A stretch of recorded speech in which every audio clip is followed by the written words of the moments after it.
say the odds against me are crooked and impossible. Like I was born with a hole in my heart, it's an obstacle. I left to die by the doctors in the children's hospital, but I never lose hope. Success is psychological, the world is volatile, and the street is my education, shaping the nation like the blueprint of a mason. While Shawshank record deals get you raped on occasion, so I'm focused on my economic situation. I'm like the little kids on TV that dig through the trash. I hustle regardless of the way you talk shit and laugh. A lot of niggas drop science, but they don't know the math, cause they mind is narrower than the righteous path. It's funny how on the block, niggas that kill you for cash, but never raise the gun to cry out freedom at last. The Cold War is over, but the world is still getting colder. Atlas walking through the projects with the hood on my shoulders. I would like to raise my children to grow to be soldiers, but then a general would decide when their life would be over. So I work hard until my personality split, like the Black Panthers into the Bloods and the Crips. They said I'd never be shit, but now I sit and reminisce like Yeshua Ben Yosef flipping through Genesis. Ignorance is venomous and it murders the soul, spreading like a virus, running rampant out of control. So if I should ever fall and get caught in a hustle,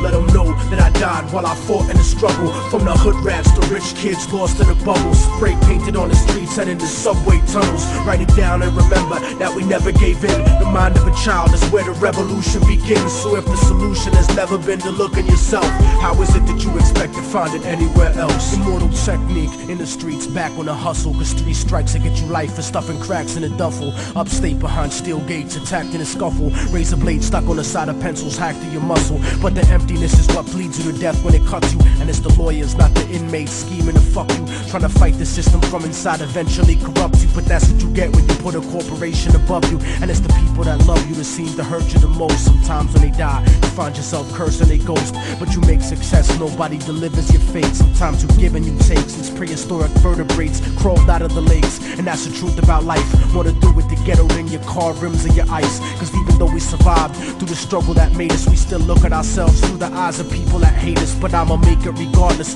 of the trumped up charges and semi-automatic barrages that empty the cartridge. Post-traumatically scarred kids that try to be brave, cause niggas backstab each other just to try to get paid. Turn cannibal like knights during the crusades, afraid of responsibility, addicted to greed, beating a girl, purposefully losing the seed, as if we bound to the destiny we used to receive. So if I should ever fall and get caught in a hustle, let them know that I died while I fought in the struggle. From the hood rats to rich kids lost in the bubble, spray painted on the streets and in the subway tunnels. Write it down and remember that we never gave in. The mind of a child is where the revolution begins. So if the solution has never been to look in yourself, how is it that you expect to find it anywhere else? I used to wonder why people don't believe in themselves, and then I saw the way they portrayed us to everyone else that cursed us, to only see the worst in ourselves, blind to the fact the whole time we were hurting ourselves. I used to wonder why people don't believe in themselves, and then I saw the way they portrayed us to everyone else that cursed us, to only see the worst in ourselves, blind to the fact the whole time we were hurting ourselves. I used to wonder